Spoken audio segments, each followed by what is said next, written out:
It's just the outliers. And it's the outliers which cause this rather unpleasant exchange surgery, which is not a pleasant experience for either the patient or the surgeon.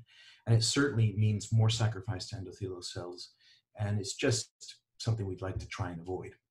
So my financial disclosure, of course, in this regard is clear. I have been working on this for about 20 years now, since 1999, when Carlo Lovisolo from Milan, who, as you know, deceased very recently of a brain tumor, he approached me when I was showing some prototype work from my ultrasound work from Cornell University.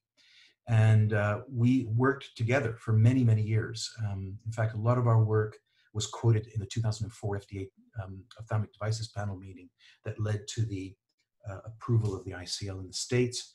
And some of that work I'm going to include here because I'm going to talk about the history and where we're going. So I'd like to talk about the evolution of sizing. And of course, we all know that the initial sizing algorithm was very simple. You took the white to white and basically added 0.5 millimeter and picked the lens that was closest in size to that. And let's call that lens sizing version 1.0.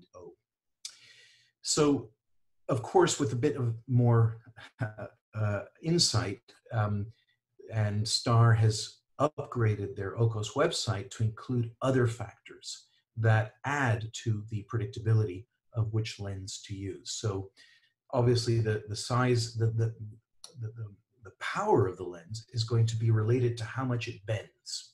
Yeah, a high-powered lens is thinner in the center, so it's going to bend more than a low-powered lens. And the haptics may behave differently on the different sized lenses as well. So obviously they have this compression information, and so based on the lens that you choose, they know how much it's going to volt up based on the compression that it's going to get inside the sulcus. They found that keratometry and the anterior chamber depth were factors that predicted lens volt. And so these are included in the OCOS website. When you go and order a lens, those 4 factors are taken into account to suggest what lens for you to use, and then press the purchase button. Now, during, like I said, from 1999 on, Carlo and myself, but prior to this, Mark Rondeau and Ron Silverman at Cornell, we started doing studies using our high-frequency ultrasound systems. And we published one paper before this one in 2009, one that was published in the 90s, showing that the sulcus was not that well correlated to the angle or to the white to white. And we were also showing that it was only 30% of the eyes where the vertical sulcus was wider than the horizontal sulcus, so not all of them. And so this work led to some very interesting debate around the world. A couple of years ago, there was a STAR-sponsored review article written by Mark Packer. And, well, you know, it's hard to be gentle about this article because it was just very poorly written and the statistics were incorrect. I mean, they were doing a so-called meta-analysis, but that's only valid when you compare RCTs with internal control groups, and not like this, which was comparing a bunch of hodgepodge observational trials with completely different study designs and populations. And also they used pooling of means and forest plots, which you cannot use in this context. So the statistics were just incorrect. And the conclusion it came to, if you just kind of read the beginning and the end, is that white to white is just as good as sulcus to sulcus for lens sizing. Now, it's interesting that this would be published in 2016, which is, you know, not long ago, given the fact that there were so many heavy hitters around the world, the people who put the most of these lenses in, who are even on the, you know, on the circuit talking about these lenses. they would all use ultrasound for sizing. Now, there is a way of explaining the discrepancy quite simply by saying, look, not all of the devices are the same. And Carlo did this study where he showed the repeatability of the sulcus measurements for all the different devices out on the market. And as you can see, some of these devices, they had about a 0.4 or 0.5 millimeter standard deviation in terms of repeatability. So when you think that each lens is sized about 0.5 millimeter from the next, and that the one standard deviation was 0.4 or 0.5 millimeters, well, you can completely understand why the sulcus to sulcus measurements from these devices was going to be randomly better, not better, let's say, than a white to white measurement. But if you narrow this down to devices that had better resolution, like the ViewMax or the Artemis 1, which I had in London, with which we did the work with Carlo, you know, the repeatability was much higher. And of course, now we have the commercial, since a few years, we have the commercially available Insight 100, which I have a small financial interest in, I mentioned earlier, but you know, it is a robotic 6D scanner that makes the measurements very, very easy to acquire for any technician. So whereas most of these handheld, I'm going to call them medium high frequency devices, were very user dependent. The Insight is an automatic computerized scanner. So all the scan motion is automated. And so for example, in my clinic, since I did every single scan on the Artemis 1 because I wouldn't let anyone touch my machine in case it broke. But since we have the Insight, we have all 8 nurses trained and randomly selected based on availability to do our scans. And the repeatability of this device is an order of magnitude better than that of the other machines. And I'm going to show you why this is important, because if you look at the chances of predicting the sulcus diameter, so, you know, I'm going to talk in terms of sulcus being better than white to white for now. And if we talk about the probability of predicting the sulcus diameter within 0.5 millimeter, so within 0.5 millimeter, so that the lens that you choose will be that lens. If you are outside of 0.5 millimeter in your predicting, you'll choose a different lens, right? So the error has to be less than 0.5 millimeter for the sulcus prediction from the white to white.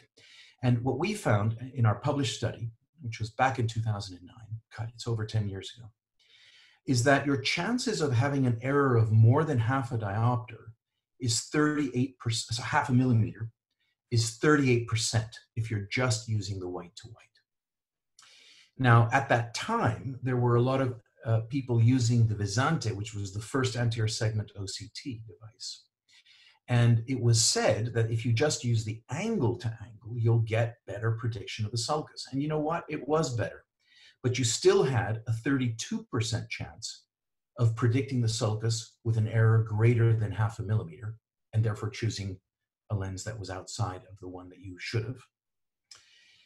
And we did a multivariate analysis of this. And, you know, we included age, sphere, cylinder, spherical equivalent, the white to white, the AC depth, the SIM-K, the corneal thickness, the angle diameter, and everything put in and all mushed up.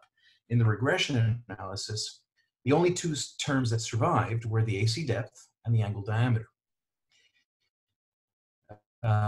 So using AC depth and angle diameter, you can predict sulcus even better than just with angle diameter, but you're still going to have about 25% of the eyes outside of 0.5 millimeter of what you would have predicted the sulcus to sulcus to be, and therefore choosing a lens that's not the one that would be, let's say, the ideal lens. And of course, I'm going to underline what I said earlier again. This is a very forgiving procedure because, you know, in a particular eye, you might be okay with in this particular eye, a 12.6 or a 13.2. It's just that you'll get a volt of 400 or a volt of 650, and most of those would be acceptable within the eye. But I'm going to come to later why a power user might want to choose whether to leave a 600 volt or a 400 volt. And of course, that's out of the question in a system that depends on this level of accuracy. So I'm sorry, this is loading quite slowly. But, you know, as I've said, the power users of the ICL, generally speaking, use ultrasound to size their ICLs. And that's I think, a sort of a testament to the fact that there's something to be had in there. And I'm going to say that the lens sizing went to version, let's call it version 2.0, when Doherty took data that he had from the FDA trials and from his own private practice in LA, and he derived a table where now the sulcus to sulcus and the power of the ICL would lead to a particular recommended lens size. And let's call that 2.0. After that, Kojima in Japan said, wait a minute, there's another measurement here that relates to the separation of the lens to the ICL. And I've been using the term volt incorrectly because that's what everyone calls it. But the volt, technically speaking, is if you put the lens down inside the eye and draw a line along the foot plates, how much is it volting? The lens separation is what we're interested in as clinicians, and the lens separation will depend on the lens rise from the sulcus plate. And that was like a lot of brilliant ideas, Dr. Kojima, it's the obvious, but it's a brilliant idea. And so he has an equation which adds the sulcus to sulcus lens rise, actually, as well as the AC depth in his formula. So, we have the Insight 100, and we've, enjoyed this very much. And so we've been using this device using basically the Kojima formula, but also cross-checking it with the Doherty to make sure there aren't any big discrepancies. And with these two formulas, we figured that we were going to get better results because we were using a higher accuracy ultrasound device. Okay, so that was our assumption. Now,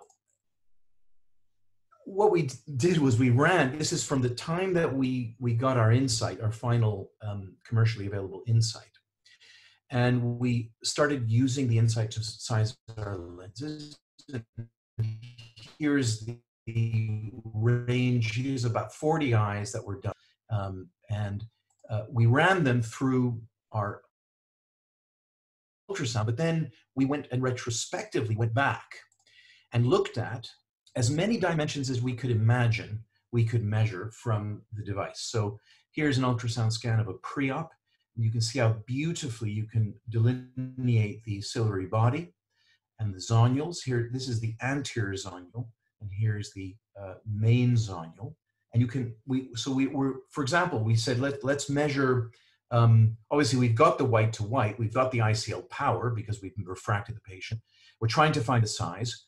We know from just observing someone at the slit lamp that the pupil size affects the lens separation. So these are parameters that are for free. They're available straight away. You've got them there. And from the ultrasound, we thought, okay, well, let's use the AC depth. We can maybe measure the angle within the ultrasound. We can measure the angle to angle. We can measure, obviously, the sulcus to sulcus very nicely. And we can measure the sulcus to sulcus lens rise. But we can also measure the zonule to zonule lens rise and the zonule to zonule distance. And we can also measure the diameter of the inner aspect of the ring of the ciliary body. And so with all of those measurements in place, we did a retrospectively, obviously we did a multivariate stepwise regression analysis and got a formula that we will have made available to everybody. I'll show you how to use this later. And the parameters that we use are now, there are 3 parameters that have never been used before to predict the size of an ICL. The other thing that we have done differently from the others is that we have, instead of, if you log on to the STAR-OCOS website, you get a recommended lens size. If you use the Doherty, it recommends a lens size. The Kojima has a formula which gives you an ideal lens size, and then I guess you'll go up and down from that ideal.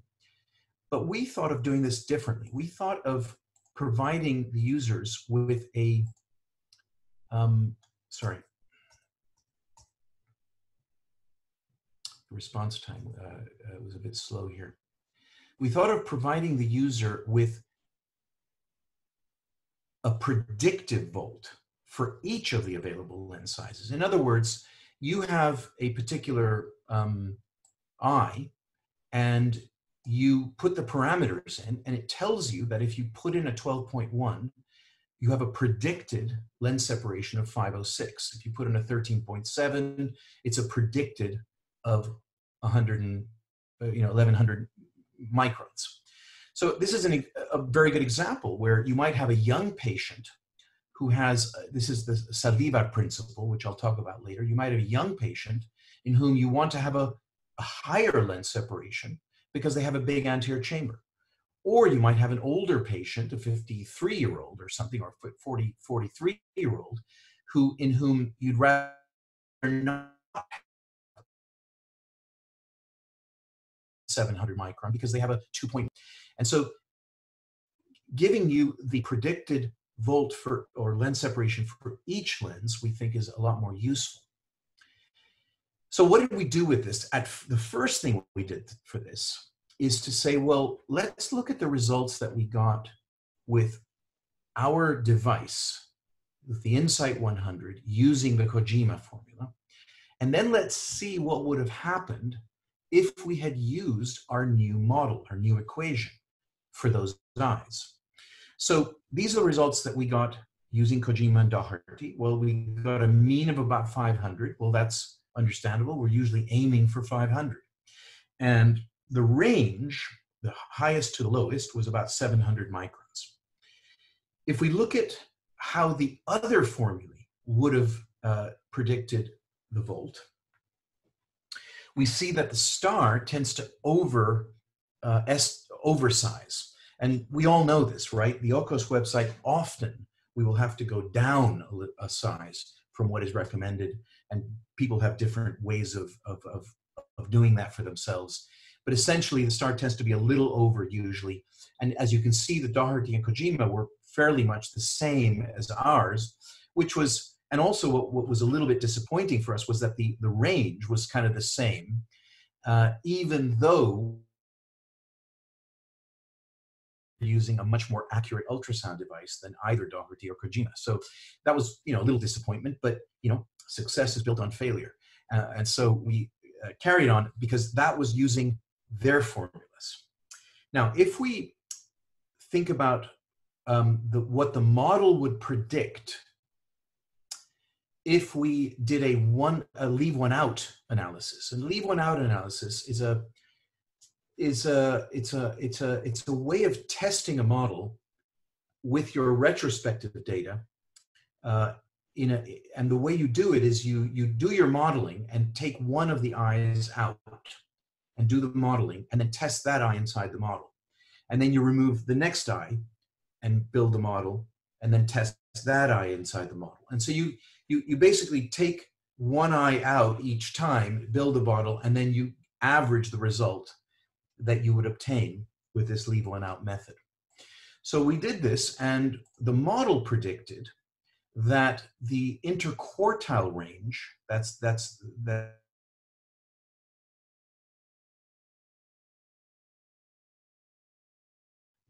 basically 50% of the eyes would have gone 225.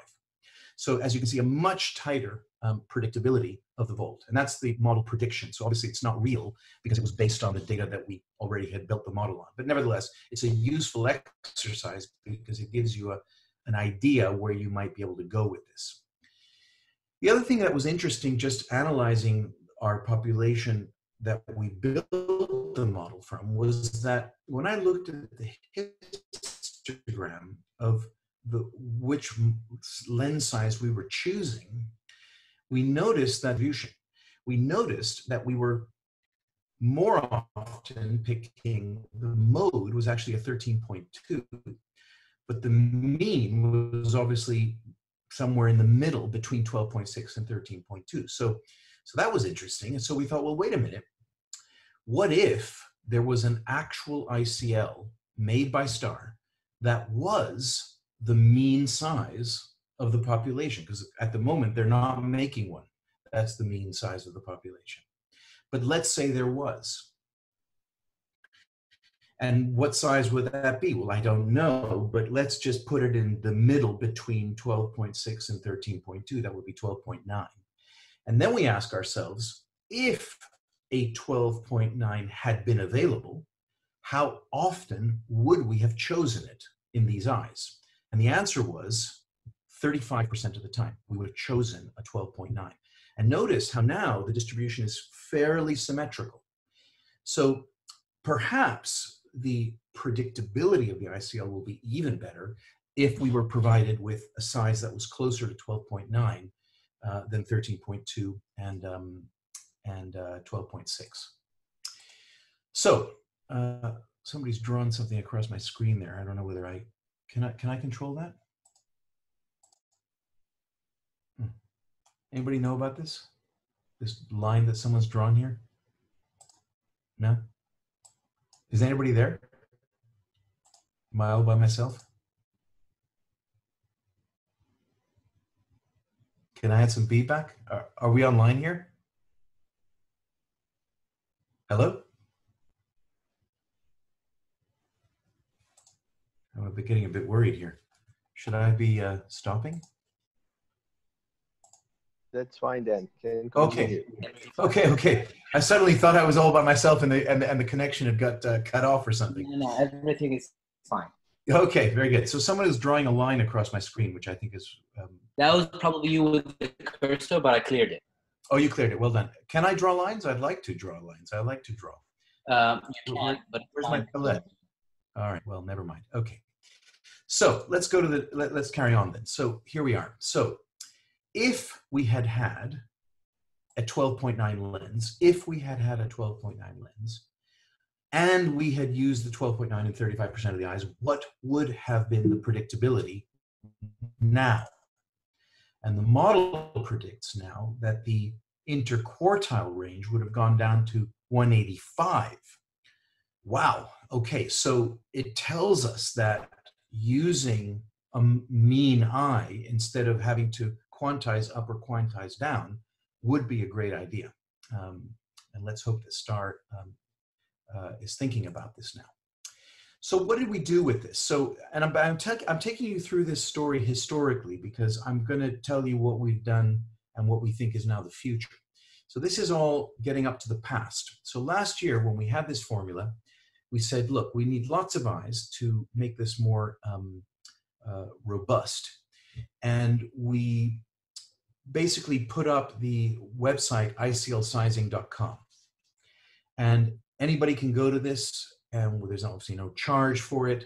The only thing we ask is that you enter the data accurately, because otherwise you're entering garbage, so that you can get an accurate representation. Now, the way this works is like the ASCRS website, where depending on what data you give it, it will give you back what it can based on what you give it. So, for example, if you only have the maximum myopic sphere and the sulcus, it will give you the Doherty predicted formula. So that's just literally entering the publication calculations for you into one space.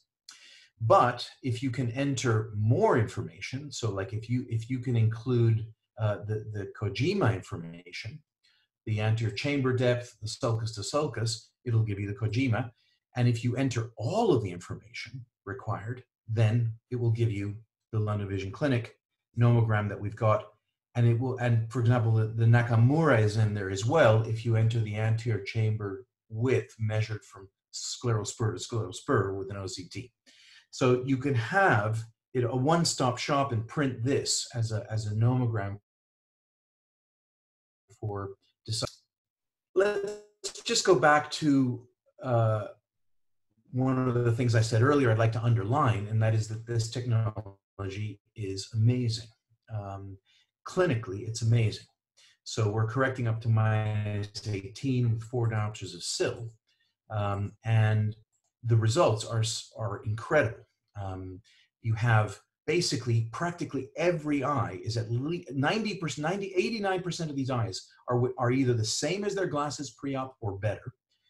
And this is the largest number of gain lines you can get, because obviously these are very high myopes. So we're getting a ton of magnification, no loss of lines, of course, unless you get a cataract. Those are very rare now. And the predictability is just off the charts for this level of myopia. 100% within a diopter, 83% within a half diopter, just incredible. And not that incredible when you consider the fact that the ICL is basically, unlike the cornea is not a piece of plastic, right? The ICL, it is a piece of plastic. So if you're very good at refraction, you're going to get very good visual results. The cylinder correction, I find extraordinarily good. I mean, here is a vector analysis showing just how amazing this is at correcting cylinder with very, very little rotational errors. We use both the Callisto and the Alcon Varion. We've got both systems on our microscope. The contrast sensitivity for this lens, of course, you all know this, but we've measured it and we're going to publish this. The contrast sensitivity is increased in most frequencies because now they're not looking through these very thick spectacles, which decrease quality of vision. And this is the good news. And so this is why I'm so excited about this, because the outcomes of this device, the ICL, are so fantastic. And the thing that's holding back this thing from exploding around the world in terms of acceptability is this outlier, the sizing, the outlier problem, and the fear that surgeons have of lenses that are too big or too small. So I wanted to come back to a thing that I mentioned earlier, and Roberto Saldivar, who I think is on the call, he introduced this concept a while back, of you don't always want to aim for a 500 volt. That's not the ideal volt. It's the generic ideal volt, but you're going to want to determine the volt based on the age, which is going to take into account the crystalline lens growth over time. So the crystalline lens gets bigger as you get older. The lens the ICL stays in the same place. So you want to try and give yourself the most room. And of course, how much volt is going to depend on your anterior chamber depth and your angle dimensions. You don't want to be closing angles. The second part of the principle from Saldivar which is of course, is it the central lens separation is the thing that we always measure. But if you have ultrasound, especially if you have high frequency ultrasound, you can measure the least separation point. And of course, with a high myopic ICL, this distance is going to be behind the iris. And you can't dilate the pupil to measure this because then the lens goes forward. So the only way to measure what the actual lens separation is in a high myope is with high frequency ultrasound like this. So I'm going to show you here a graph, which is, I wish I could tell you it was the first time I've shown this in the world, but it's the second. The first time was at the military refractive surgery meeting in San Diego in January, where I showed for the first time a graph, here it is, of the predicted volt by our equation against the achieved volt. So an attempted versus achieved volt. And this was 30 eyes that we had 1 month data on. We now have a lot more, actually. It's time to update this. But this is now prospective data, okay? This is eyes that we used the formula for that were not used to develop the formula. And we have about 50 or 60 eyes now, I think, to date, where we have used this prospectively. And here's what's amazing, okay? So we are predicting how high this this lens is going to be above the crystalline lens, 91% of the time, they're going to be within 300 microns of what we predicted. So we're now getting into the realm where we can choose the lens separation that we want to achieve in this eye, the ideal lens separation for this eye. And this is really exciting because when we talk about exchanges, we are not talking about lenses that are not the ideal size. We're talking about lenses, ICLs are in, that we are very worried about and will not leave in the eye, and we must exchange them because of a serious safety concern. And I have colleagues around that say it's 1%. I have colleagues that say it's 5%. So the percent exchange rate, whatever it is, it's too high because it should be 0, because it is a piece of plastic. We have measurements of the posterior chamber possible. I mean, this is not new technology. It's not that it's not commercially available. It is commercially available technology. There's no reason now why we shouldn't be predicting the lens volt for our patients in the most accurate way possible to avoid exchanges. So let me show you the prospective data on those eyes. And prospectively, normalizing to 500 because we were choosing lenses to go in at different heights. But this is the prospective data. We actually got an interquartile range of 163 microns down from 249. And if we look at this in the context of all of the other formulas, the range has gone down. Everything's gone down. Everything is tighter. And so the presumption is, and obviously we're going to have to do hundreds of eyes to prove this. The presumption is that the outliers are now going to become inliers. And not only should our exchange rate, and I'm hoping that it could go down to nearly 0, but we're also going to be able to add to that and give patients an ICL volt that will be for their AC depth, for their angle anatomy, and give them the maximum longevity for this amazing device in their eye. So I thank you very much for your attention on this subject. That QR code is for the ICLsizing.com website, not difficult to remember. I will mention that we incorporate this into our forefront refractive surgery courses that we give in London twice a year. Obviously, the June meeting is now be converted to an online meeting. If you want any information about this, we have a whole day on LASIK. It's expert LASIK technique, flaps for life. Presbyopia correction is a whole day, including cornea and lens, multifocals, extended depth of field, the whole subject tackled. And of course, we teach SMILE based on our textbook, which I think many of you have already given the honor of signing for you. And I want to finish with a little plug here for the ISRS, because obviously, if you're on this call, if you're on this lecture, and you're not a member of the ISRS, that's not a good thing, because the membership is only a couple of $100. And for that, you get the journal, which is worth a couple of $100. And plus, you get access to all of the other great materials on the ISRS website. So I'm not in the politics of the ISRS whatsoever, but I think it's a terribly important meeting and a terribly important society that all refractive surgeons, I believe, should be supporting. So I thank you very much for your attention, and I guess, can I take questions? Hello, Dan. Is Dr. Bykov here? Is Professor Bykov here?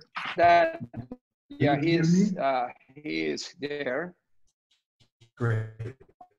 Thank you, Dan. We will leave the question for the end. Okay. And now we're going to go for Dr. Bykov. Are you there? George.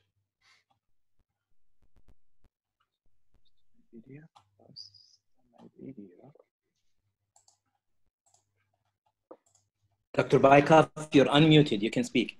Okay. It's okay now? Yeah. Ah, Yes, we can hear you. yeah, yes, because you were blocking my audio and video. So it's I'm very glad to share with you some this lecture, because this is a very brilliant idea you had to produce these webinars. So I thank you again, and I appreciate very much the talk of Dan. I'm sorry, I'm trying to start my slides. I'm trying to find your slides. Oh, there. Okay, what is that? How do I I cannot share my screen. You are blocking my screen. No, because you have to go out, Dan. Tu dois sortir de l'écran. Tu dois sortir de l'écran. Je pense que j'avais fait ça déjà. Non, parce que Parce que là, c'est marqué New Share. Ah, ok. Ah, voilà. Ok. C'est toi, ça? Non, ça, ouais, voilà. Here I am. Ok, on change en français? No, I guess no. You can translate. I need a translator.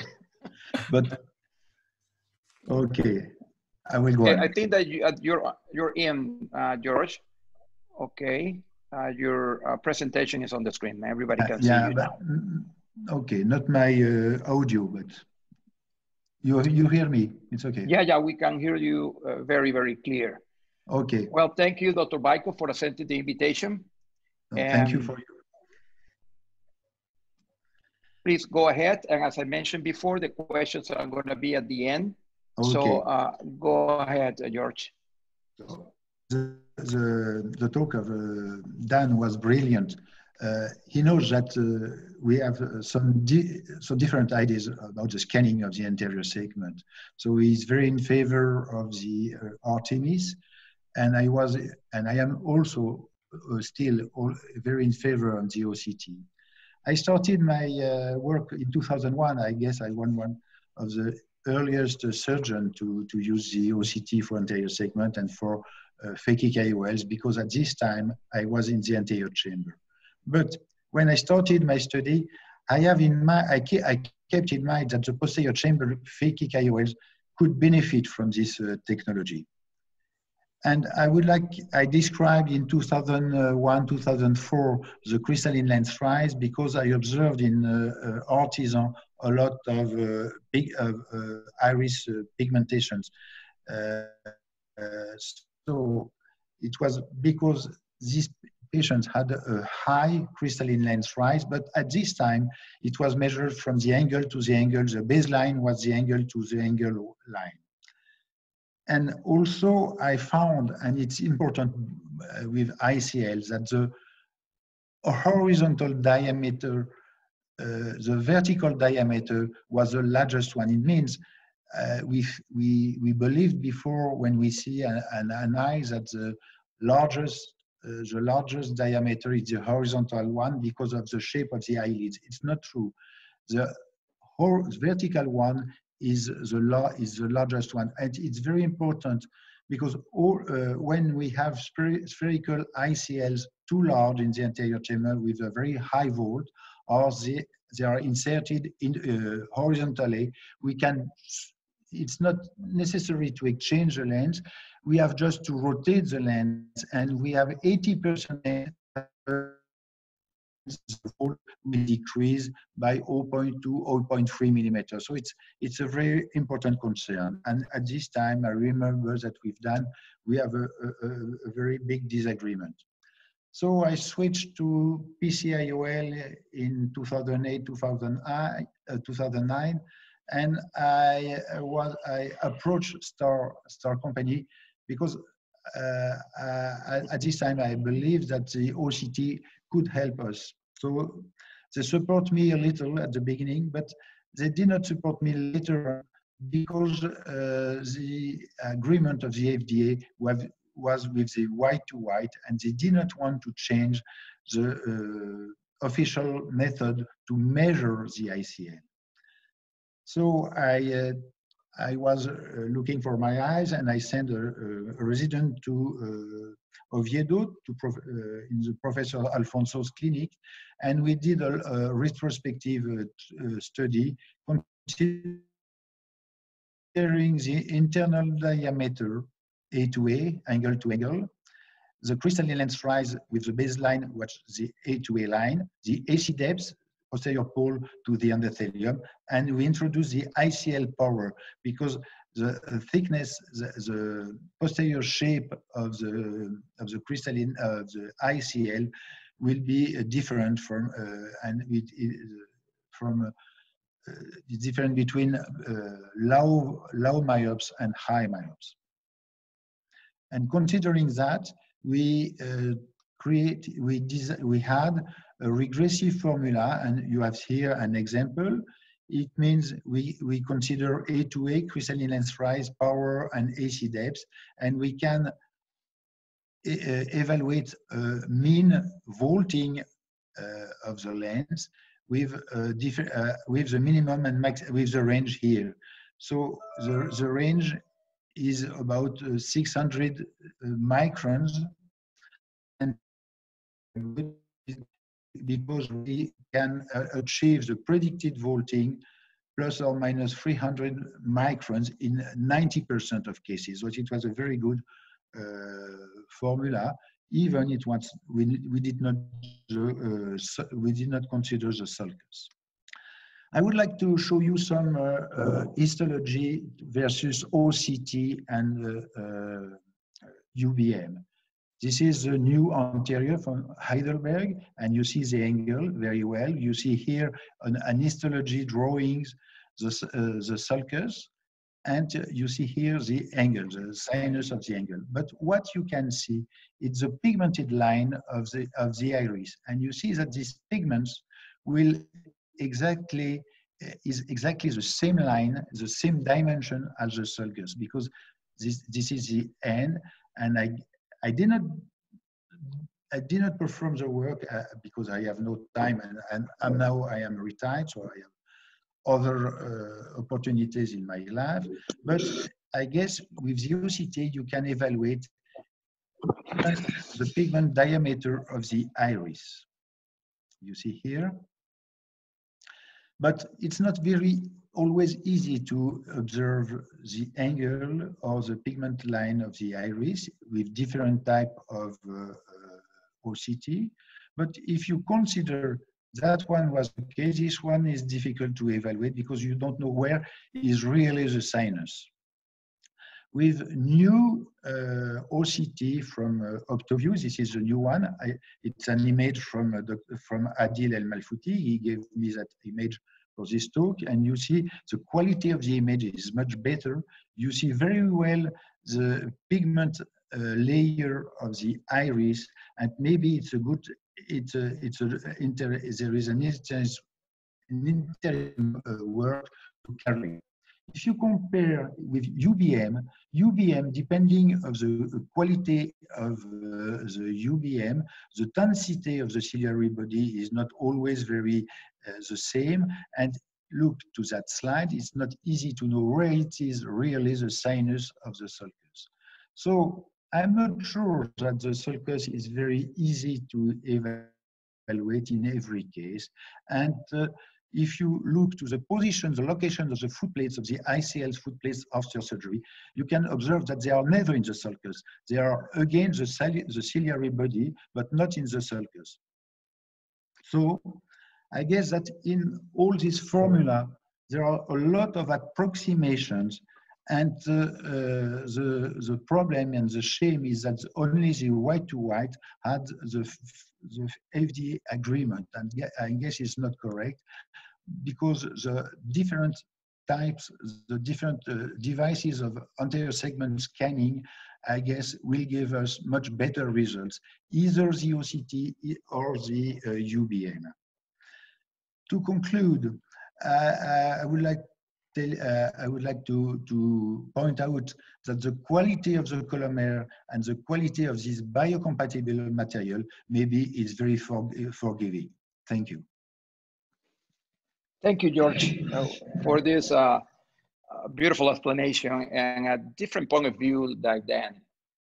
Okay, so we will be open for comments and questions. I don't see the questions on my screen, but Dan is on mute, George is on mute, Saldivar is on mute, so we're ready for the comments first, and then we go for the questions.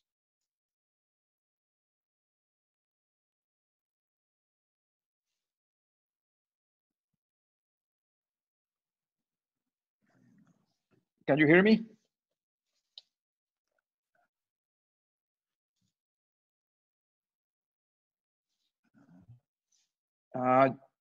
Dan, can you hear me? Okay, so we got Saldivar here. Roberto, can you hear me? There, okay. You're not allowing me to start my video either. I don't know. No, this is not me. This is my fellow. Siad, please allow, bring Dan to the screen, please. There you are. Okay. Okay, So let's start with the comments, and then we go for the questions. Okay, who wants to start first? George, you're the panelist now, so Yes, I'm waiting for your comments. So, No, you can hear me. hello? Yes, I can hear you. Yes, I guess both devices are excellent for evaluating, for sizing the ICL before surgery. I'm very open-minded for that. But I guess that more people there are more OCT on the market than Artemis. well, that doesn't mean it's better. It's, No. I mean, George, that's hardly a good argument. Can I just show a couple of slides here, because I'm going back in time now to some other talks that I've given in the past. Hello, Dan, you can hear me? Yeah. Robert. So, Okay, now I am connected. Okay, just to know. Okay, good to see you, Roberto. let me share a couple of slides. Can you see this here? Yeah. Yes, we can. Yes. So George, he showed ultrasound. I also showed you that there are many ultrasound devices on the market, and the quality varies tremendously between devices. The resolution of a device such as the ViewMax, I agree with George, it may be difficult in these devices to be able to know where the sulcus is, where the zonules are attached. With the really high frequency ultrasound that we have with the Insight, that really isn't an issue. And one of the things that, I agree, George, I have 13 anterior segment OCTs in my clinic.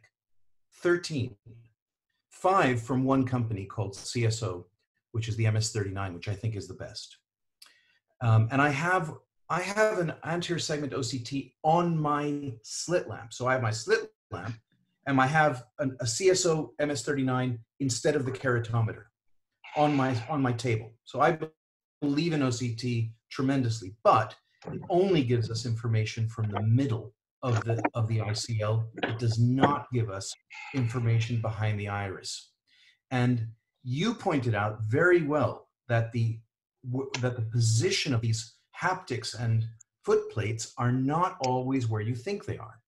And this is from a paper that was presented by Ryan Vida, our research manager, one of our research managers at London Vision Clinic. And he showed a number of positions that were related to abnormal ciliary body anatomy. So here's an example where the haptic of the ICL had flipped forward because it was being compressed because of the position of the ciliary body cyst, right where we had placed the ICL. Here are examples where you have a foot plate that's about to start really compressing because it's starting to ride up into the armpit. Here you have an example where the ICL is already it's way too big. So the haptic is flipped forward on this side, and it's still concave on this side. So the compression dynamics of the ICL are something that you can only derive from ultrasound images. And so I believe that if you want to be a comprehensive and the safest ICL surgeon, you have to have both OCT for quick measurements and quick and dirty stuff, but you need to have an ultrasound device to give patients the best long-term safety analysis to know where these optics are. We found that 41% of the eyes, the haptics were riding up into the sulcus and therefore were about to start flexing forward. We found that these terminal haptics that dive directly into the position of the ciliary body, which is the ideal sizing, but only half of them. And 6% of them had flipped forward into this sort of convex haptic configuration instead of the concave haptic configuration, which is the natural configuration for the lens. So, you know, there's no question that ultrasound is going to be the gold standard for this device. Now, whether you are going to practice at the gold standard or not is totally up to you. This is an OCT image, and this is the same eye looked at with ultrasound. I mean, apart from the volt, there's just no information that you can acquire post-op with an OCT except for the central volt. Lens rise, lens separation, all of those things. If you see an eye like this, you have no idea whether repositioning of the haptic only will help or whether you need to exchange this lens. Whereas if you have an ultrasound image, you will be able to make that decision because now you have a proper diagnostic on what is happening in the posterior chamber. So, you know, to me, this is an eye with the same white to white, two eyes, the same white to white in each eye, the same ICL put in, and they're completely different bolts. One's way too low and one's way too high. So I think George, you're absolutely right that we can have a formula which you can use, you know, directly and only from OCT. But at the end of the day, if you want the best possible care, you're going to want to use ultrasound. I mean, there's just, I'm sorry, but I don't think there's a way of arguing something like it's good enough when it comes to operating on phakic eyes that are normal. You know, I just don't think that's fair. Dan, may I have a comment? Of course. Yeah. So it's beautiful that the UBM after surgery is beautiful, but before surgery, you can tell us that the UBM will drive your surgery. The surgery is independent from the OCT or from the UBM, and there are mistakes or there are difficulties during surgery, which led to the images you show. No, actually. So I guess after surgery, it's perfect. It's the only way to know exactly where are the foot plates. But before surgery, you cannot predict where will be. Actually, George, you know, what I found was that once I started monitoring, and maybe you might find this also, because I've seen you operate, you have beautiful hands.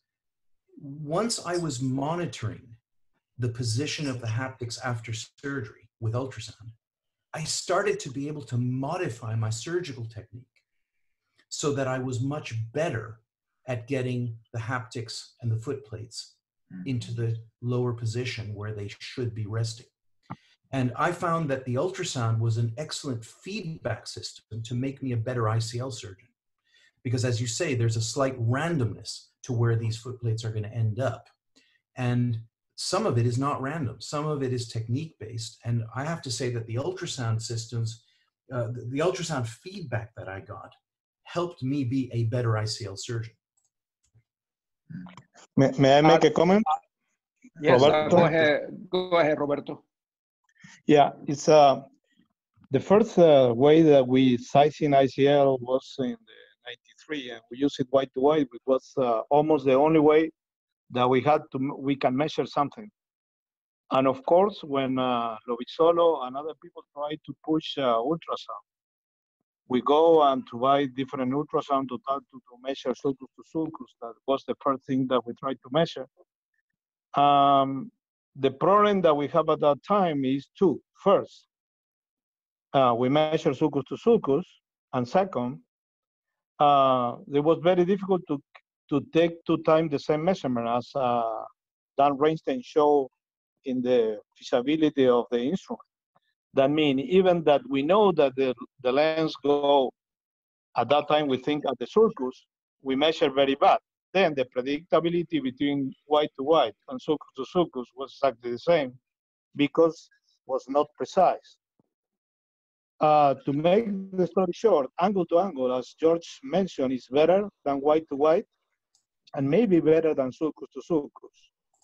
But the problem, I don't know if you listen to me, the problem is like the lens do not go to the sulcus to sulcus. Even Dan say that, I don't know if you listen to me. You listen to me? Yeah, he's listening to you. You can listen to me? Okay. Yeah. That's most of the people say that the ICL go to sulcus. We find in the series, the last series of 110 patients, that 92% of the ICL go to the ciliary body, as Dan mentioned. Yeah, Not that's 50, right. That's 92. Right. That's right. And when the ICL go to the sulcus in the myop, I had to address his myop because hyperop have the different behavior. But in myop, when the optic go to the sulcus, it's an abnormal implantation. And usually one go to the sulcus and one go to the ciliary body, you have these asymmetrical bolts. That means go to the sulcus is an abnormality, and the normality is ciliary body to ciliary body.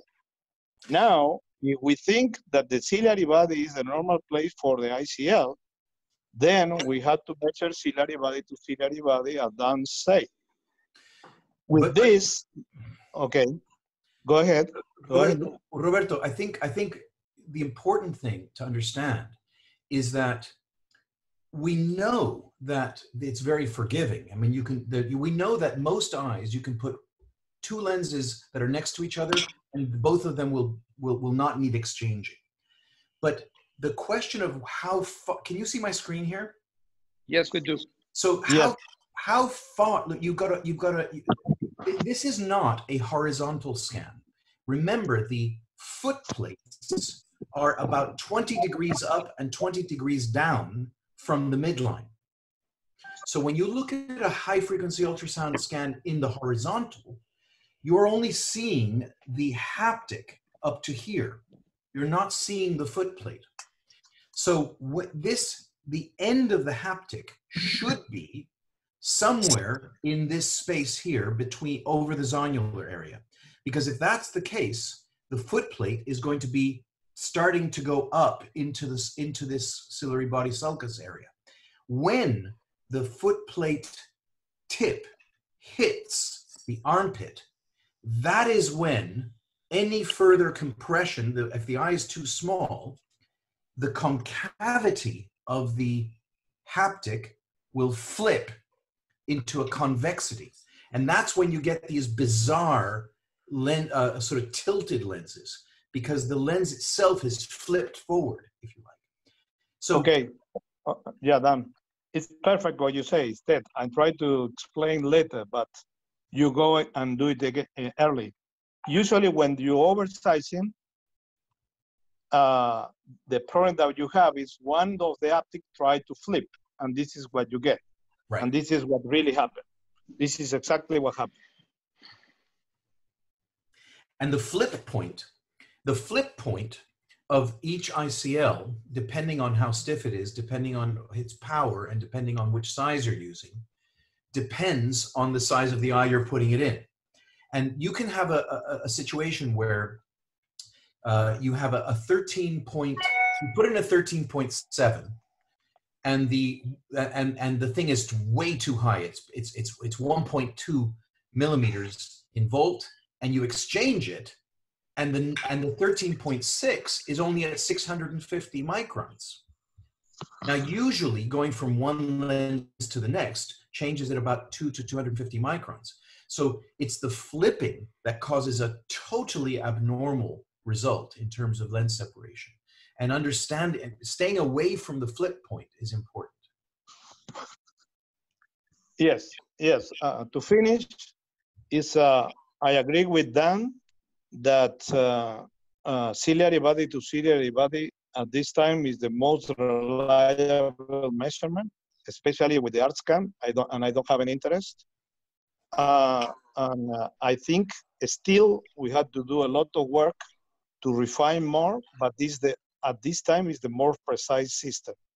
And we check the other formulas, as I mentioned in a couple of times, the formulas that Dan have in his computer. The mistake that you can have are really big, and sometimes more than 1,000 microns. That means you can predict 100 and the patient finishes with 1,000. That means this is not predictability. That the only system that I think they going to have some predictability is measure ciliary body to ciliary body. But still, we had to improve another parameters to be more precise. But well, this is the most precise thing that we have now. We need your modeled concepts of age, anterior chamber depth, and angle, and the concepts that you were showing at ACOS last summer, where that has to be incorporated into the decision tree as to which lens you choose. Yes, it's amazing how much we improve in the last 2-3 years in this size, because probably the sizing was like freezing for 20 years. Yeah. The sizing system that we did exactly the same for 20 years. And I think now we are improving. I have a question, Roberto, a question for you.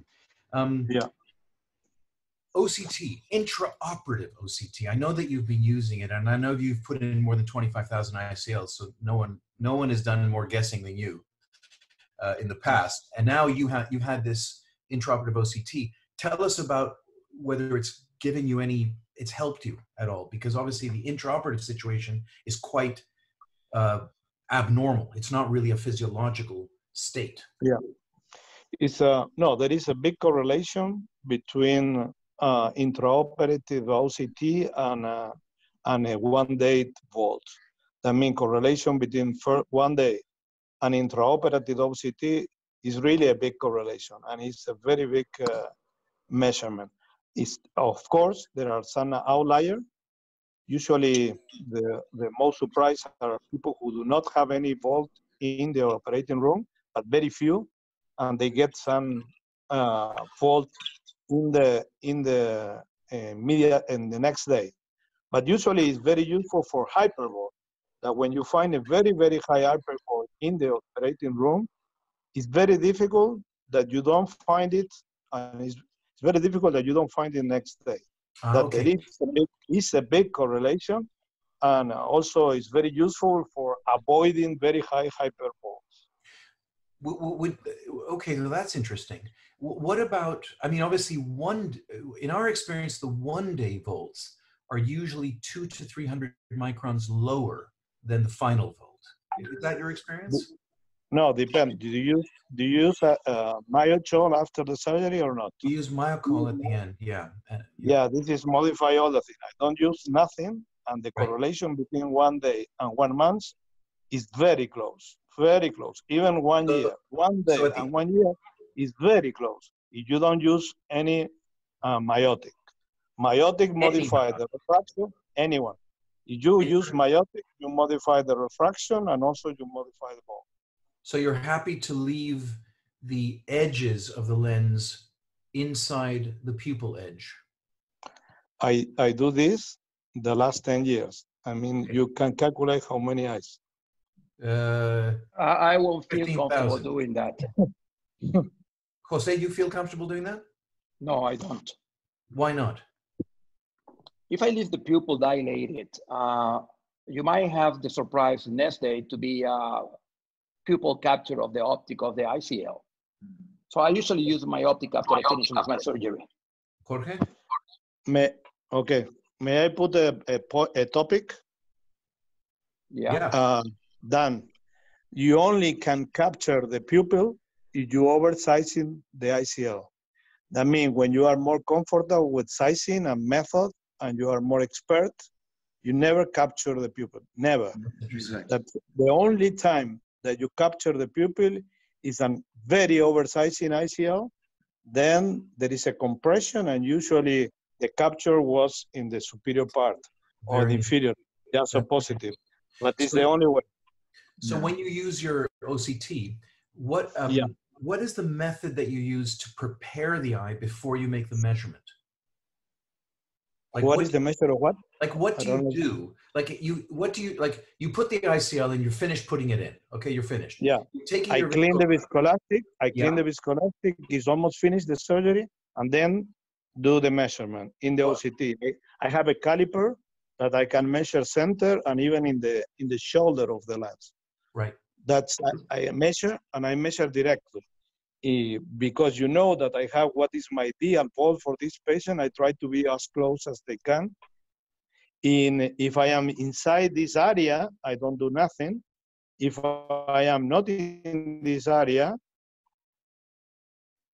if an sphere is easy to have overvolt, I rotate it to an oblique position first. Right. And then, if not enough, I rotate it more to the vertical. And vertical, as George mentioned, sometimes you reduce 50% of the ball. I mean, you can start in 1,000 and finish in 500. This is in a sphere. You have this is a cylinder. No toric lens. Yeah. When you have a toric lens, it's a big problem. But because you cannot do if you get a 50% reduction in volt from 1,000 to 500, that's not because of the difference in sulcus distance. It's because you unflipped the lens. No, it's not only this, it's both. It's both, because I try to do it just in opposite. Put it vertical and go horizontal. And then I do not get 50% of reduction. Even I get increase of the volt. That's, you are right that if you move the position of the lens, you can get less volt because maybe they go to the ciliary body position. But always the vertical part always have bigger space than the horizontal. And sometimes it's 10, 20%, sometimes 50%. Reduce the volt, but always. Okay, what about the fact that, I mean, for us now, we have with the ARC scan now, we have an automated sequence that scans the angles, and it sort of does the whole scan sequence in a few seconds. And so we have essentially a mind sweeping of the ciliary body in the region where the foot plates are going to go. And if we see a cyst that is in that area, and cysts are very common in the ciliary body, if we see a cyst, we will actually choose an ICL, a toric ICL, that enables us to rotate away from the cyst. And this is something which I think is avoiding certain problems for us. It's okay, but you have to calculate it that if you put it in another position, like vertical, the volt is going to be a lot less. Well, no, it's never vertical. It's usually, if you go 20 degrees, 20 degrees one way or the other. But you can it's not toric, it's no problem. It's a toric, still is a problem. We're talking about doing it with a toric, because you can order the toric at a different angle. Okay, I get it. Okay. What you can do is when you request it, you tell the people from the company that you're going to switch, and you're going to, instead of using 180, you're going to change the position of your incision. Okay. This is correct. You can put it in any position if you request the company that put doing the ICL in the position that you want. I mean, the problem that I have, I thought, is also I try to measure vertical sulcus to sulcus, but the problem is very difficult to do it in the ultrasound because the superior lip is a lot more easy to do horizontal than vertical. That's right. Then when we try to measure, it's complicated. Absolutely. Well, I'd like to know your opinion of this, because I have this theory that the 5% market share that the ICL has in refractive surgery is completely distorted by the sizing problems that people perceive. And, you know, because when you think about it, general ophthalmologists who can do cataract surgery are perfectly skilled to put an ICL in. But for them to do refractive surgery, it's a huge barrier to entry. They have to do fellowship, they have to buy a femto, an excimer, it costs them €1 million. Whereas to put an ICL in, it's the door is open. There is no barrier to entry to doing the ICL. So why is the ICL not the dominant refractive surgical procedure in the world? There are more general ophthalmologists than refractive corneal surgeons. Like so that's about 10 years ago, before central hole, that the problem of the ICL to do not be more massive was for two main problems. First, pupillary block, and second, sizing, oversizing and undersizing. As the central hole solved one of the problems of the pupillary block that was diminished, and secondary, the central hole diminished also dramatically the cataract formation because the circulation avoid most of the time that the lens touches the crystalline lens, not 100%, but almost. The only problem that still have is sizing, as you mentioned. And sizing, even that happen sometime, when they happen, sometimes it's very, very dramatically, that you have a very big oversighting with no angle and glaucoma and emergency. That's, as you say, yes, this is probably one of the limitations that is not more massive. But even with the solution of one thing only, that the central hole, the amount of ICL, the growth of the ICL cells was amazing. Only with one of the solutions. With the second solution, I think it's going to be the same. I will add to Roberto two things.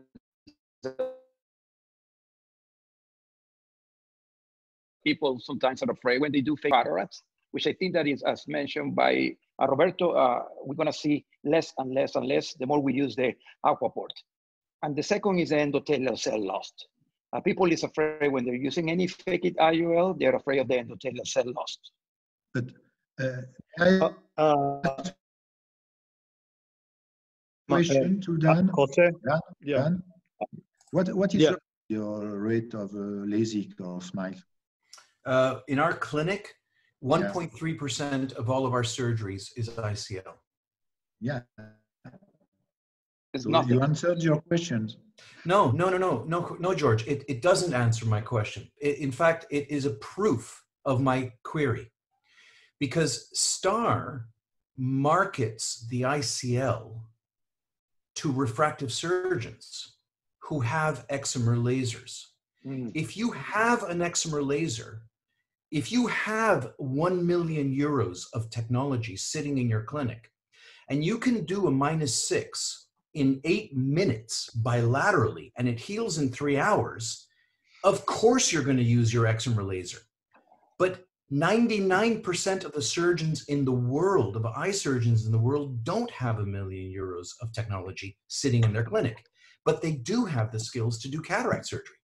And so for them, the barrier to entry is 0 into refractive surgery. And so if you look at refractive surgeons, our ICL rate is going to be very low because we wouldn't go inside. But you see, but what drives the market in ophthalmology, and we've learned this through the diffractive IOL story from 2004 when the array lens came out. It was very popular, even though it was terrible optics. And the reason it was popular was because the barrier to entry to using it was 0. Cataract surgeons just reach for a different lens and they use the same skill set and the same technology. So I believe if we as a scientific community can crack the problem of sizing,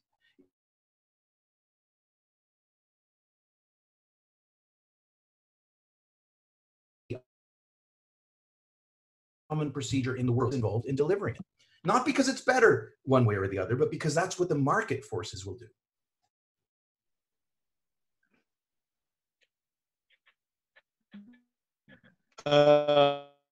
Just a comment, starting both procedures at the same time, laser in 92 and ICL in 93.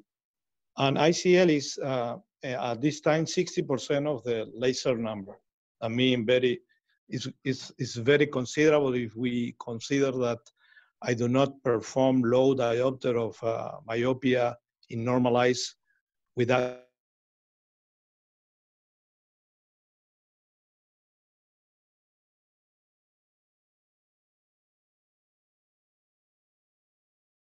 of my is my relation between ICL between laser.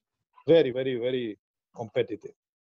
Interesting. Roberto, what is your minimum? What is your minimum degree of refractive? No, my minimum is my minimum is 1. I operate ICL 1, 1.5. Any problem with this? George, Yeah. Wyckoff,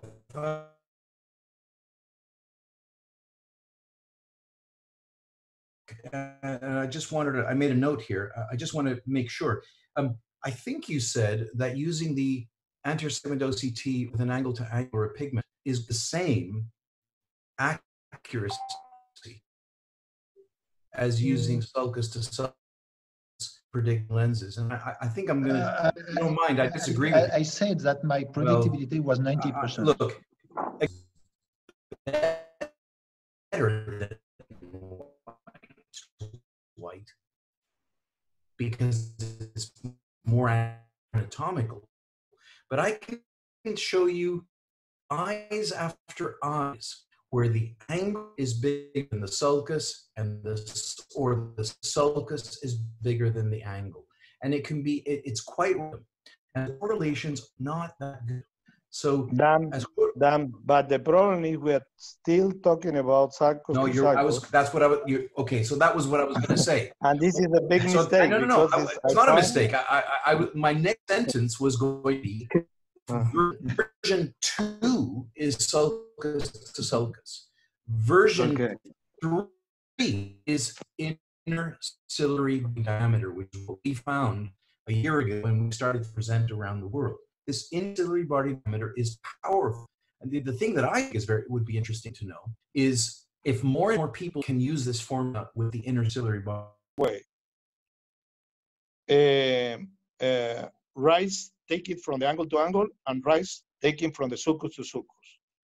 That means, if the crystalline length is too much step, then the iris, the configuration of the iris, is totally different than when the rice is very low and the iris go down. I think he tried to measure this. Usually when the iris is very flat, that means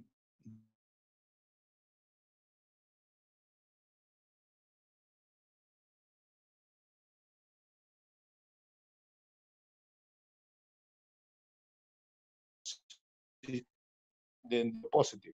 I'm not sure if I answered this. I'm not sure. Yeah. What time is it in the? No. I think you answered the question. I think that was the answer for the question, Roberto. Yeah. Yeah. Yeah. There is another question here. Is there any role of measuring the dynamic vaulting? You mean like different pupil sizes? Yeah. Yeah. It's a measurement that start to do it with the OCT with the TOME. And Dr. Montes from Spain started to do this, and we did it like about 2 years ago. That means put light in the pupil and see, and the pupil becoming smaller, the modification of the vault. And we find that it's true. When you have a very bright light, the vault was reduced, even about 30%. But we found that with normal light, the reduction of the vault is a lot less. That except that you put a very bright light very close to the eye and the pupil becoming very smaller, then when you have normal light, the reduction of the vault is less. we measure, because we measure the ball immediately after the surgery. We measure the ball intraoperative, we measure the ball, and we measure the ball next day with the pupil normal. And the reduction between immediately after the surgery with dilate pupil, next day, that's the pupil becoming smaller, exists, but it's not very significant. Change? It's about 10%. What's the average? 10%. 10%. And Roberto, during accommodation, what did you observe? Yeah. Yeah, it's a lot less. It's a lot less than light. The thing that we found, we did exactly this at the George. We tried to modify the ball with accommodation in the fellow eye. We tried to modify with normal light, but when we put a very bright light, it's the only time that we can modify about 30% of the ball. But with normal light,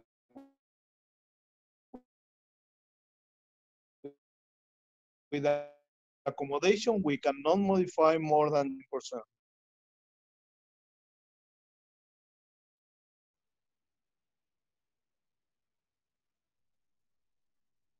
Okay, there's another question Roberto, here. Any advice? question. Yes. Yeah, I have a go question ahead, to Volt. So my question One is, day and 1 month. I don't have 1 year. or 1 month. So the question is, do you remove all the viscoelastic behind the lens during the surgery? Yes, yes. And When you measure with viscoelastic inside, then the ball is not reliable. You have to clean all the viscoelastic, finish the surgery, almost finish as you want, and then take the measurement. For example, if you wanted to do something after the measurement, you have to fill the viscoelastic again and rotate it. But you cannot measure with viscoelastic. Yeah, but you it's remove not the reliable. viscoelastic from behind the lens? No, I never do it because I use methylcellulose just to put the infusion aspiration machine in front of the lens. And I try to clean, and even if I leave something, it doesn't matter for me because always happen. And with this, I take the measurement. If you do it with Provis, it's a little bit different. Provis, you have to be sure that all go out. With methylcellulose, it's not so important. Roberto, if you want a very tight incision, you have to increase the pressure. There is an influence? No, it's really incredible because we measure the ball with sometimes with a lot of pressure, with low pressure, with immediate pressure, and I was surprised that was not modified. It was very, very really similar, even in different conditions. That we try. This is very interesting. Interesting. Yeah, because it's even in different conditions, the ball was maintained. I don't know if our colleague Christian de Courtin is online. I don't know if he's online. Christian, are you online? Let me check because maybe we mute him. Christian. Yeah, he is. Can you unmute him? Yes. He's there. Yeah, Siad, unmute him, please. Give me 1 second. The fellow will do this. And maybe show his video. He's a good-looking guy. Count Dr. Christian de Courtin. Put the picture instead of Allah because it's not. Yeah. Hello, my friends. You hear me? So I have a special question for the long. I wanted Christian to comment on removing viscoelastic because he taught me a very cool trick. Well, removing viscoelastic is not with the IA. It's just by pushing the side port and take the cohesive viscoelastic out of the main incision or by the side port. This is the most important thing. The trick.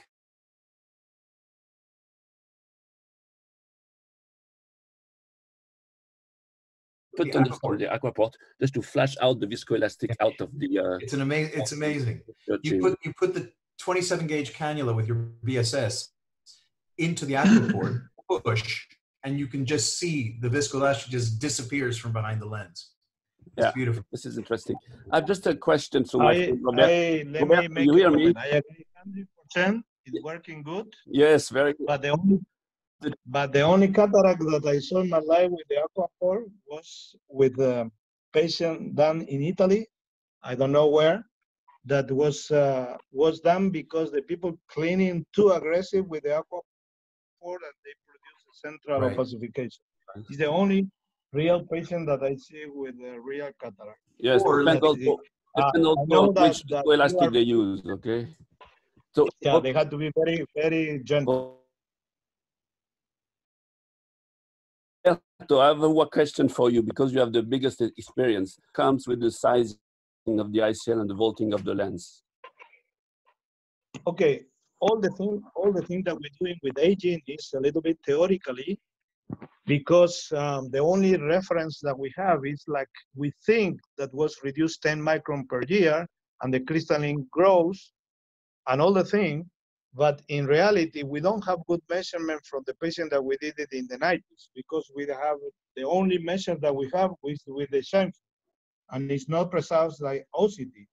That in reality was all theoretically, because we only have 10 years of follow-up with very good instrument.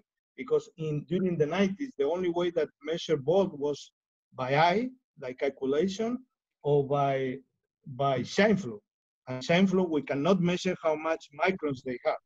But we assume, like Alfonso takes some study of this, that we lose about 50 microns a year, that I'm not sure is true, and then 10 microns per year. That is theoretically. But the only thing that I can mention that is really very important is when I have patients who have more than 20 years, patient operated between 93 and 97. And when I put at that time that the ball is big, they come in 20 years later and still have good ball. And when I put this patient, the ball was small in 97, I put it in the chart, the ball was small. Most of these patients, when they don't have aquaport, develop cataract.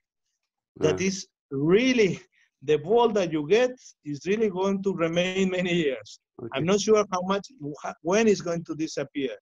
But the small balls, many develop cataract. The big ball never develop cataract. And what about the hyperopic patient that you implanted 20 years before? Oh, this is, I don't have so many of these patients, but was amazing. One of the best patients that I have was a hyperop done in 94. Is my friend, have 73 years old now. He's a +10 ICL. He's in the sulcus. This is the exception, because for some reason, hyperopic lens go most of the time to the sulcus. Myop to the ciliary body. This patient exactly, that is 94, that have 25 years almost, is 2025 and still reading without glasses. Amazing, because he have a plus, so big plus, that probably have an aberration that allow you to read without anything. Yeah, yeah. Roberto, and the volt was about 500 and still 500. Roberto, what is your, I know you're going to say that it depends on the angle, but essentially, how comfortable are you, how high are you comfortable leaving the ICL in the eye? What? Without an exchange. At what volt do you start to be worried about an exchange? Forget about angle closing. I'm talking about just the volt. It's depend the angle. It's depend the angle and other configuration. But to make the story, most of the time I'm comfortable to 900, 800, 900 volts.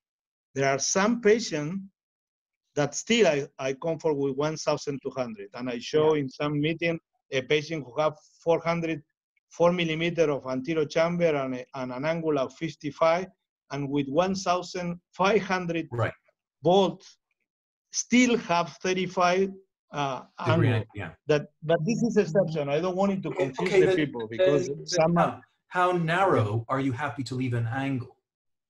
I measure. I leave, the worst that I like to leave the angle is 15 degrees. 15. That means the narrowest is 15 degrees. I don't want angle less than 15. Okay. Roberto, one last question. What is the age limit now with the aquaport when you implant a lens in an adult? The upper age limit. Age limit? Yes. How old? Oh, How old will you go? For me, it's for anyone. For me, For you. for you. for me, usually I use with the Aquapore. I am a little bit more aggressive, and I operate myops in the 40s. I never operate in the 50s, but myop in the 40s that I did not before. For example, until 49, maybe 50. I prefer to put an ICL, and then probably I had to do an mastectomy 10 years later. But then it's But safe. I'm not so aggressive to operate it 60. No. Probably 49. But a What myo- about when the a myop EDOF lens is surgery coming? is a myop lens surgery. Pardon me? A myop lens surgery is much safer at 59 than 49. Yeah, that's the reason. That's the reason that I wanted to do it. Until 50, I put ICL. 50 to 60 is is a very extreme zone that depend, and more 60 always phaco. But between 50 and 60 is the most difficult place to depend the retinal examination. And what about, Roberto, for the Depend the EDOF that is coming from Star Surgical for presbyopia? I don't have personal experience because the experience was done in Philippines and in Europe, and I think it's working very acceptable in initial myops, in initial initial myop presbyopic, because they have an addition very close 1.5 diopter. But we had to consider that you had to leave the patient a little bit myop also, because the myop are accustomed to see very well from near, and 1.5 for an aspheric system is not really enough for myops. But if you leave one eye a little bit myop plus the asphericity, I think the people can survive a little bit more. I think Yeah, and my idea is aspheric, but probably Allah have better information. Allah? well, I think these patients will have an excellent defocus curve because they have the crystalline lens in place. So with the EDOF, if you implant an EDOF lens after cataract surgery, the patient have trouble in near vision. But with the EDOF ICL, these patients have. I've seen some of their defocus curve, and they're incredible. They're really good. I think so. I think this lens will have a very good place between 40s, 50s. You had to add the accommodation. You had to add the accommodation. You have 1.5 with the lens plus probably 1.5 of accommodation from the patient. That's the reason. Have some residual accommodation. I am a little bit more in favor than this kind of lens, asphericity lens or EDOF lens, than diffractive lens, because diffractive lens is another problem in a phakic. Yeah, I'll take the opportunity and ask one more question to Dan. Dan, how would you compare the quality of vision after ICL versus SMILE? Yeah. For a patient who is -9, -10. Yeah. You're reading my mind because I have slides on this. I literally have slides on this because I'm presenting exactly that right now in about a week's time. So I'm going to pull my slides up because it'll give you the exact answer. I have data on this. So which is better before? Well, I need to show you the slides. Can you let me share my screen here, guys? Yeah. Seattle. Yeah. Can you see the slides?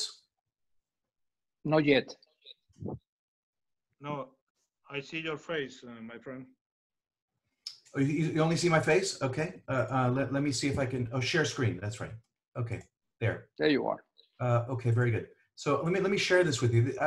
It's funny that you asked that because this is really hot off the press. Okay. So we did a high myopia study for SMILE here because it was a clinicaltrials.gov prospective trial. And we're almost finished. We've done an analysis of almost all the eyes now. So we're talking about -9 to -13 SMILE. which is the range that everyone would be putting on ICLs and would be saying cornea is not good. So this is, we use the quality of vision questionnaire, which, as you know, is a validated questionnaire for this. And we found that 91% of the people had an 8 out of 10 or higher. And I'll talk about this one patient in a minute. In terms of the quality of vision at night, in other words, halo, starburst, glare, double image, all this stuff, and in terms of how bothersome they were, not bothersome to very bothersome, 0 to 3. The size of these dots is the volume of eyes on that category. And you can see that the vast majority of patients are quite bothersome at most, but most of them are a little bit bothersome or not bothersome. And we have, for example, this eye, it was a patient who needed an enhancement, and after the enhancement, she went to 10. So this is the data that we got on SMILE. Of course, the patients, by definition, have higher spherical aberration, so they're going to have more night vision disturbances than ICL, definitely more. The question is how bothersome they are. And what I found was interesting here is that despite these bothersome statistics, you still have the vast majority of patients saying that they're happy and satisfied with the procedure. So there's no question that the night vision is better with an ICL. The question is, how tolerable is the night vision with SMILE in high myopia? And I think these slides give you the answer. Thank you so much, everybody. Time to go to bed. Well, some of us are going to go have some dinner now. Yeah. And some of you are having breakfast, right? Maybe lunch for Roberto. Roberto is probably ready to have lunch. Yeah. Thank you so much, guys. I really appreciate your participation. Thank you, Dan. Thank you, George, for your lecture as well. Roberto and Ala, thank you so much.